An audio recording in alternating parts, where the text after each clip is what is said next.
સરદાર વલ્લભભાઈ પટેલની 150મી જન્મજયંતિના અવસર પર કેન્દ્રીય ગૃહ અને સહકાર મંત્રી અમિત શાહના આણંદના 2 દિવસીય કાર્યક્રમ અન્વયે એનડીડીબી અને અમૂલ ખાતે વિવિધ કાર્યક્રમોનું આયોજન કરવામાં આવ્યું છે।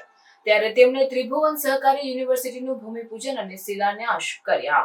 આજરોજ કેન્દ્રીય ગૃહ અને સહકાર મંત્રી અમિત શાહ સૌપ્રથમ આણંદના વાલ્મી ખાતેથી દેશની સૌપ્રથમ સહકાર યુનિવર્સિટી ત્રિભુવન સહકારી યુનિવર્સિટીનું ભૂમિપૂજન અને શિલાન્યાસ કર્યા બાદ આણંદ સ્થિત કૃષિ યુનિવર્સિટી ખાતે જનસભાને કેન્દ્રીય ગૃહ અને સહકાર મંત્રી સંબોધન કરી રહ્યા છે। આ કાર્યક્રમ અંતર્ગત સભા સ્થળ પર મોટી સંખ્યામાં જનમેદની ઉમટી છે।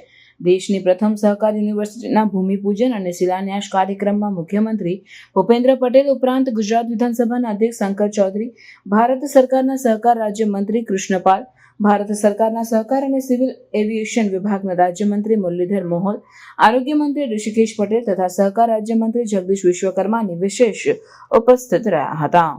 आज का दिन सहकारिता क्षेत्र के लिए बहुत महत्वपूर्ण दिन है। जब देश के प्रधानमंत्री नरेंद्र मोदी जी ने तय किया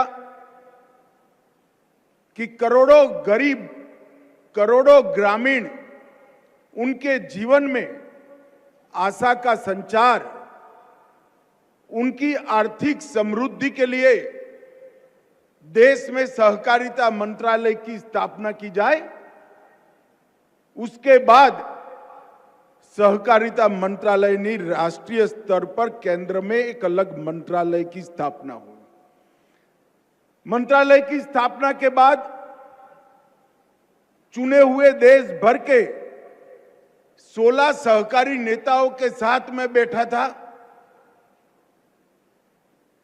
कई बार मीटिंग हुई, उन्होंने अकेले में भी कई बार मीटिंग करी और सहकारिता क्षेत्र के विकास के लिए, इसके संवर्धन के लिए और उसके सम विकास के लिए कश्मीर से कन्याकुमारी तक, हर राज्य के हर जिले की हर तहसील तक सहकारिता आंदोलन कैसे पहुंचे और उसके लिए क्या क्या कमियां रह गई और क्या क्या करना चाहिए, वो कारणों की एक सूची बनी, एक्शनेबल पॉइंट की एक सूची बनी और वो सूची के आधार पर कल 4 साल पूरे हो जाएंगे। मैं पीछे मुड़कर देखता हूं तो 60 नए इनिशिएटिव भारत सरकार के सहकारिता मंत्रालय ने लिए हैं।